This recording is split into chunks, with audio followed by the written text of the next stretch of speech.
どっかで取って食べてきてるね。こんな感じや。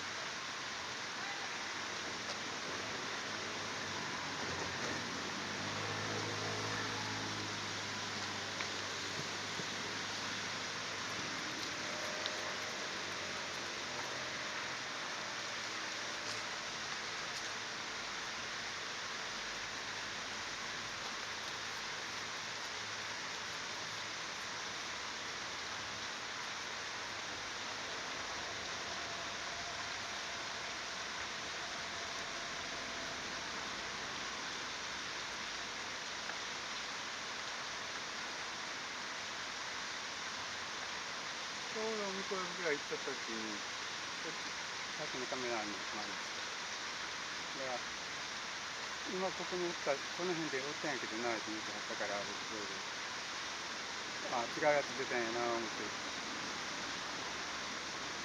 そこでさっきのは気にしとったんかもわからんわ、周り多分だからこっちの方にで取り寄ったんかもしれない。取り寄っても魚おらへんやったよな。ね、顎突っ込んでどんこやらブリやらほんま。取るよね。それで多分